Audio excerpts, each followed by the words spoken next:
અરે ઓછું નાક પણ અસલી નાક. MDH કાશ્મીરી લાલ મરચાની પાવડર. તો સિંહની વસ્તી ગણતરી કરવામાં આવી અને જેના આંકડા આજે મુખ્યમંત્રી દ્વારા જાહેર કરવામાં આવ્યા હતા. આ આંકડામાં જે વધારો જોવા મળી રહ્યો છે તે રાજ્ય માટે પણ એક ગર્વની બાબત છે. અત્યાર સુધી જે આંકડાઓ સામે આવ્યા છે તેની વાત કરવામાં આવીએ તો 2001થી લઈને 2025 સુધી કઈ રીતે તેમાં અંદાજિત ઉત્તરોત્તર વધારો જોવા મળ્યો. તો આપણે જોઈ રહ્યા છો વર્ષ 2001માં 327 સિંહની સંખ્યા હતી, જે વધીને 2005માં જ્યારે વસ્તી ગણતરી કરવામાં આવી ત્યારે વધી હતી, જે પહોંચી હતી 359. ત્યારબાદ 2010માં 411 પર પહોંચી હતી સિંહોની સંખ્યા. ઉત્તરોત્તર સિંહોની સંખ્યામાં રાજ્યમાં વધારો થઈ રહ્યો હતો અને ત્યારબાદ 2015ના આંકડા પર નજર કરીએ તો 523 પહોંચી હતી સિંહની સંખ્યા.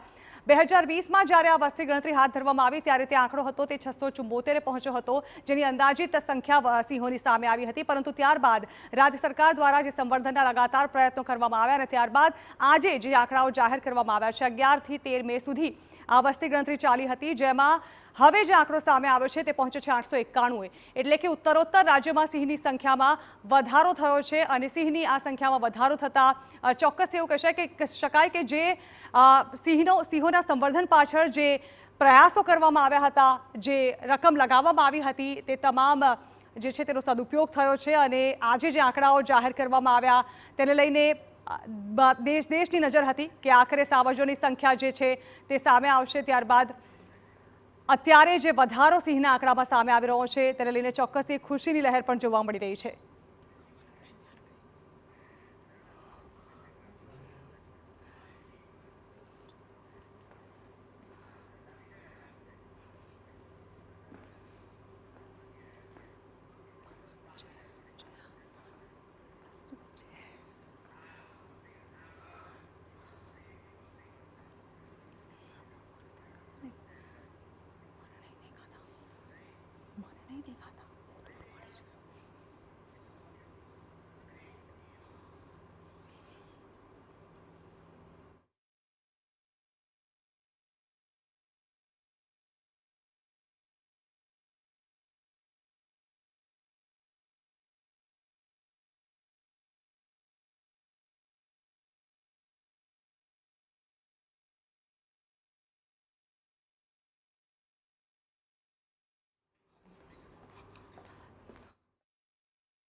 આંકડાઓ સામે આવ્યા છે તેને લઈને અત્યાર સુધી અમરેલીમાં સંખ્યામાં વધારો થયો હોય તેવું સ્પષ્ટપણે દેખાઈ રહ્યું છે.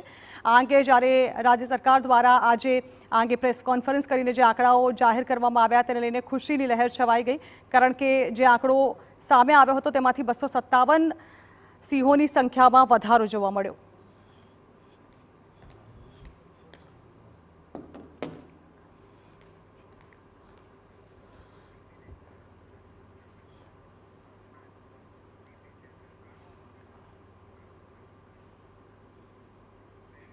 MDH ચણા મસાલા.